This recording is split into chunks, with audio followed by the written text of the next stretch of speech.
Hi, and hopefully welcome back, or if not, welcome to my identity channel. Today's episode is number 8. This time I counted right.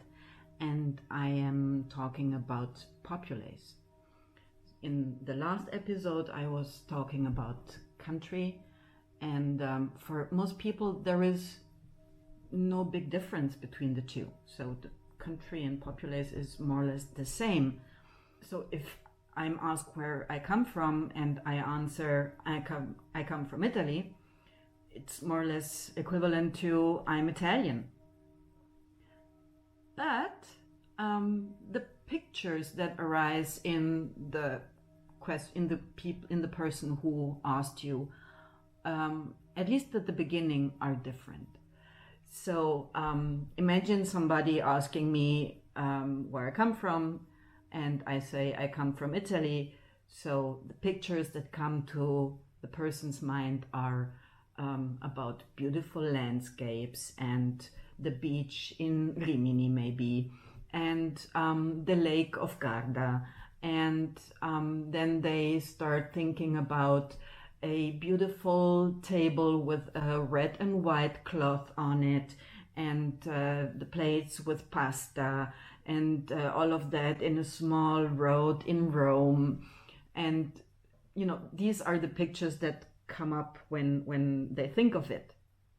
And of course there is a glass of wine, and if they are German, at least they will have the reminding of the country or the land where the citrons bloom, a sentence, so the first line of a poem by Johann Wolfgang von Goethe called Mignon, where I always ask myself, since when are fruits blooming? So first is the bloom, but then the fruit, but okay, anyhow, it's very famous.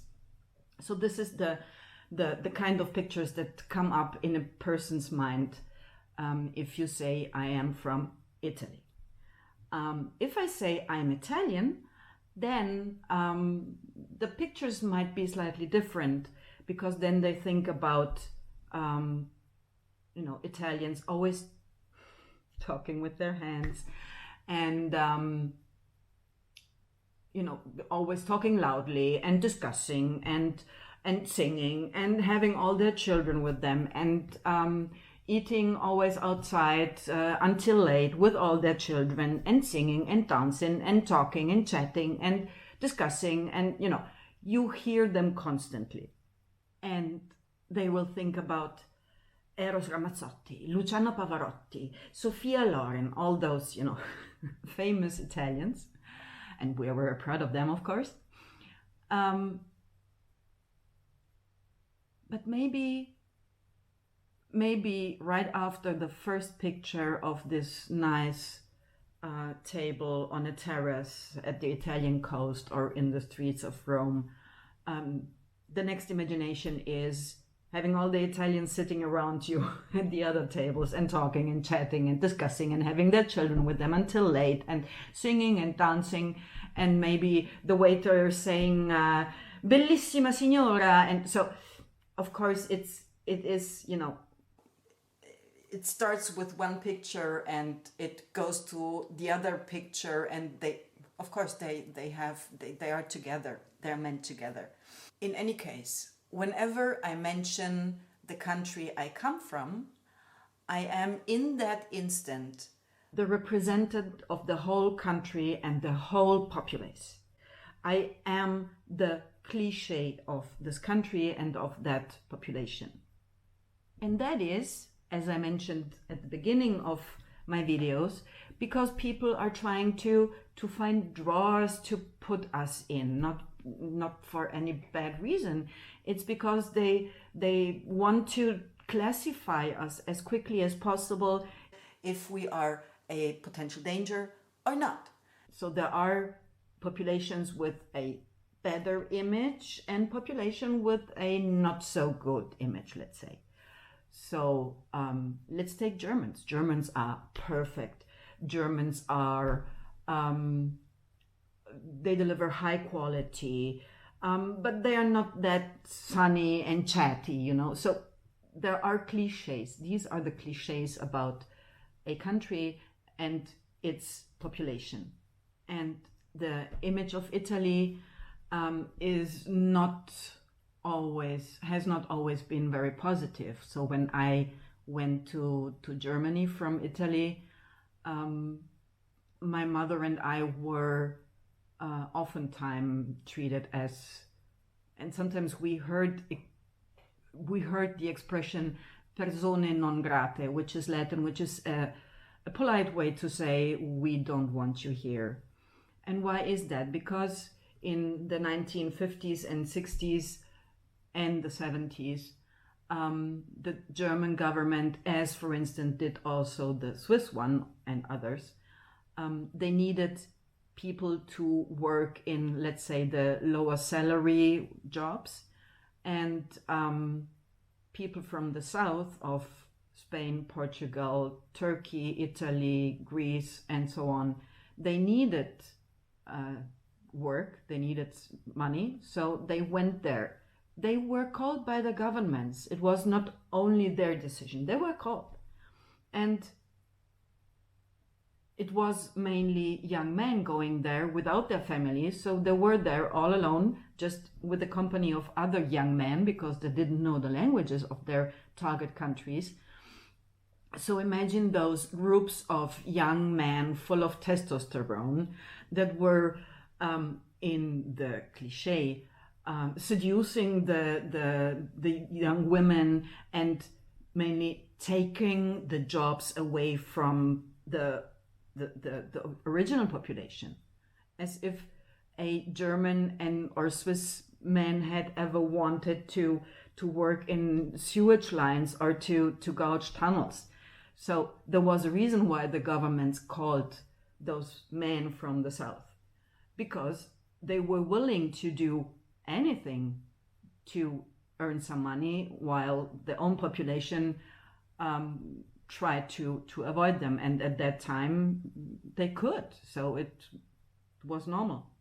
While in the meantime the cliche of Italians is a bit better, apart of when we talk about soccer and politics and industrial power or working ethics, there still are some wrong images.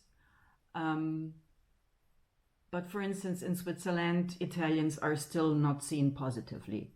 They call us chinks, and legends are twofold. So one legend is chink for Cinquecento, because Italians at that time mainly had Fiat Cinquecento, the small, that by now are modern again in the modern version.